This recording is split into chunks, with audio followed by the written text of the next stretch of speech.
Ajay sir, Bhajpa का voter तो कभी रहा नहीं है मुसलमान, लेकिन जेडीयू के साथ तो कुछ मुसलमान वोट करता रहा है, नीतीश कुमार को वोट करता रहा है अभी तक।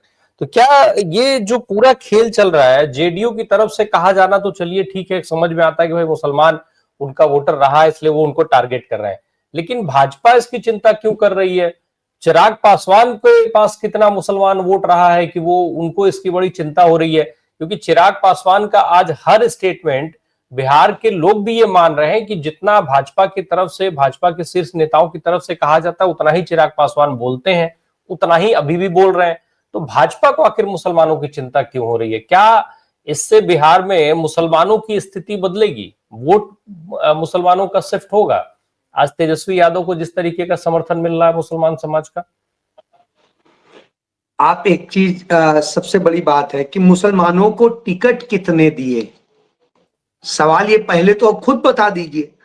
अब आप देखिए, इंडिया अलायंस ने 29 टिकट दिए मुसलमानों को, और इनकी तरफ से कितने दिए गए? यदि इसकी बात करेंगे तो इनकी तरफ से तो वो एक प्रकार से कुछ नहीं, 5 टिकट दिए गए। अब 5 टिकट में पूछिए भाजपा ने कितनों को दिए हैं? 0। तो आप टिकट 0 देंगे, आप बताएंगे कि नहीं इन्होंने ऐसा नहीं किया, उन्होंने वैसा नहीं किया। साहब, आज जो इंडिया अलायंस है उसकी जो नेशनल में लीड पार्टी है कांग्रेस, उसी ने बिहार को मुस्लिम मुख्यमंत्री दिया था, और वही नहीं राजस्थान में भी दिया था, महाराष्ट्र में भी दिया था। तो कांग्रेस ही है जिसने मुस्लिम मुख्यमंत्री भी दिए।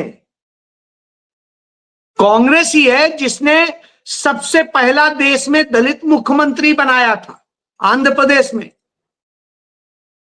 और इसी तरीके से कांग्रेस ने सर्व समाज को दिया है, सिख मुख्यमंत्री भी बनाए। कांग्रेस ने ही पिछड़ा सबसे पहले मुख्यमंत्री बनाया। तो मेरा ये कहने का मतलब है हर समाज को मौका दिया गया। अब भाजपा एक चिंता करती है तो वो बताए ना, कहां उसने अपना डिप्टी सीएम बनाया है, कहां पर उसने टिकट कितने दिए हैं, और उसके अभी जो भाजपा के कितने चुने हुए सांसद हैं जो मुस्लिम हैं, एक का नाम बता दे। तो साहब, जब कुछ नहीं है तो आप इतने बड़े हिमायती बनने का जो ड्रामा तो कम से कम मत कीजिए।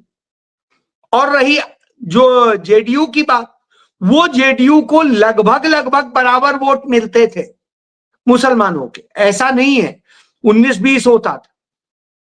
और उसके बाद उस जेडीयू ने क्या किया है, किस तरह से किया है, जो यही कह के नरेंद्र मोदी को जब प्रधानमंत्री पद का कैंडिडेट बनाया गया था तो विरोध कर रहा था जो नीतीश कुमार, वही नीतीश कुमार अब उनके तलवे चाट रहा है, पांव छूता घूमता है जगह जगह।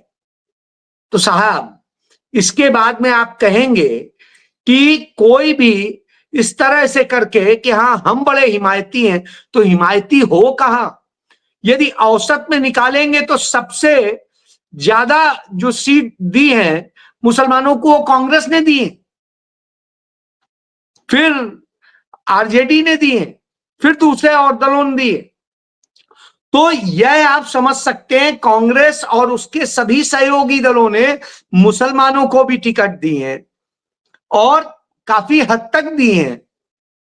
तो ऐसी स्थिति में सोचने की जरूरत तो उस पार्टी की है जो कहती है हम नेशनल पार्टी हैं, सबका साथ, सबका विकास, सबकी बात करते हैं।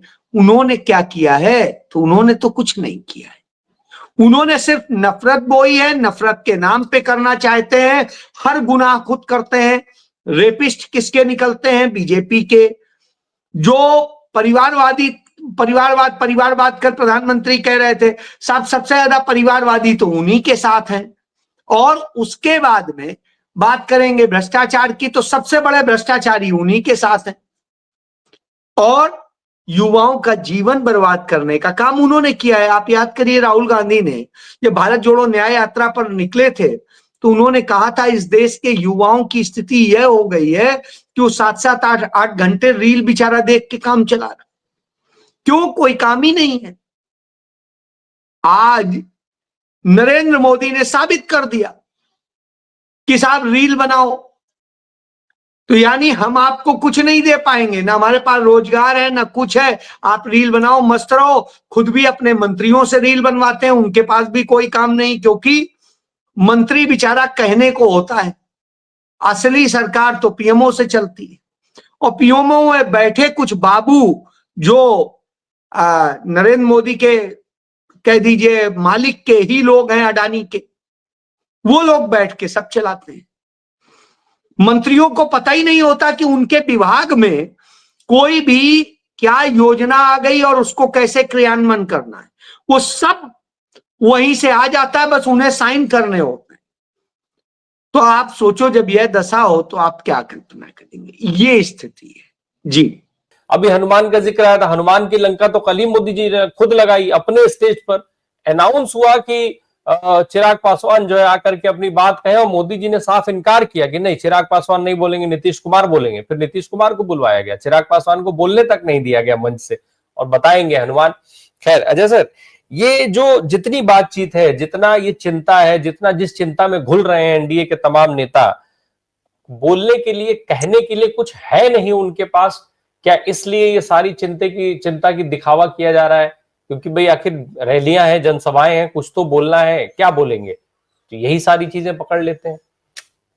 स्वाभाविक सी बात है, कुछ होता बोलने के लिए तो बोलते ना, यहाँ जब है ही नहीं तो वास्तव में इनकी स्थिति वही है कि कुछ नहीं है इनके पास में, मास्टर प्लान नहीं है, कोई चीज नहीं है, कोई विकास का मॉडल नहीं है, कोई पिछले 20 साल से आप सत्ता में हैं, आपने किया क्या है यह गिनाने के लिए नहीं, सिर्फ झूठ, नफरत और इसके सिवा कुछ बचा ही नहीं।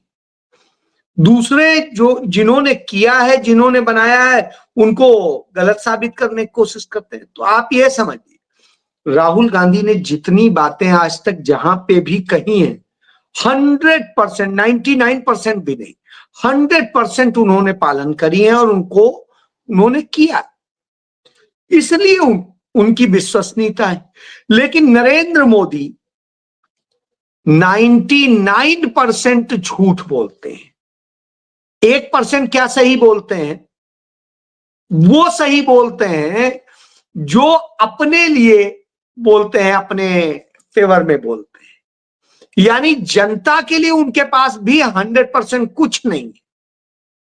राहुल गांधी के पास जो कुछ है सब जनता के लिए। तो यह अंतर है, इसी से घबराए हुए हैं, इसलिए इस तरह की बातें कर रहे हैं जी।